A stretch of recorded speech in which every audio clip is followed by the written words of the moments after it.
मर्यादा पुरुषोत्तम श्री राम के सर्वोत्तम सेवक, सखा और भक्त श्री हनुमान सद्गुणों के भंडार हैं। इनकी पूजा पूरे भारत और दुनिया के अनेक देशों में की जाती है।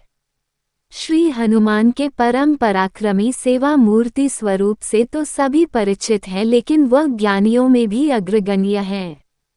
वह अतुलित बल के स्वामी हैं। उनके अंग वज्र के समान कठोर एवं शक्तिशाली हैं। उन्हें वज्रांग नाम दिया गया, जो आम बोलचाल में बजरंग बन गया। बजरंग बली केवल गदाधारी महाबली ही नहीं, बल्कि विलक्षण और बहुआयामी मानसिक और प्रखर बौद्धिक गुणों के अद्भुत धनी भी हैं। राम काज अर्थात अच्छे कार्य के लिए वह सदैव तत्पर रहते थे। वह राम सेवा अर्थात सात्विक सेवा के शिखर पुरुष ही नहीं थे, बल्कि अनंतायामी व्यक्तित्व विकास का महाआकाश है।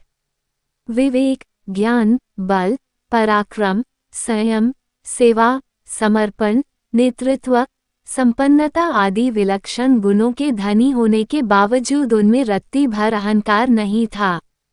हनुमान सामाजिक समन्वय और विकास के अग्रदूत हैं।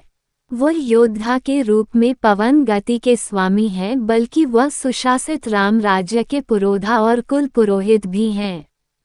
मान्यता है कि पवन पुत्र हनुमान जी का जन्म मंगलवार के दिन हुआ था, जिस कारण मंगलवार के दिन उनकी विशेष पूजा अर्चना करने का विधान है। चिरंजीवी हनुमान को पवन पुत्र कहा गया है। एक बार हनुमान जी को सुलाकर माता अंजनी गृह कार्य में व्यस्त हो गईं।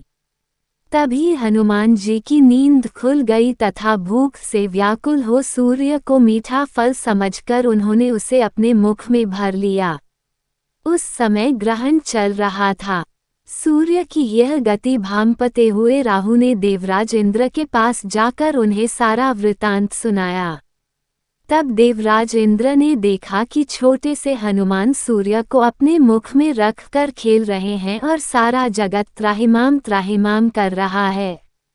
उसी समय हनुमान जी की दृष्टि इंद्र की ओर गई और उसे भी फल समझकर खाने लगे। इंद्र ने हनुमान जी को अपनी ओर आता देखकर उन पर वज्र से प्रहार किया। वज्र के प्रहार से सूर्य हनुमान जी के मुख से आजाद हो गए और हनुमान जी मूर्छित होकर गिर पड़े। तभी वायुदेव ने वायु की गति रोक दी, जिस कारण सारे जगत में वायु संचार बंद हो गया और सभी जीव मृत्यु को प्राप्त होने लगे। देवराज इंद्र समेत सभी देवता तब ब्रह्मा जी के पास गए।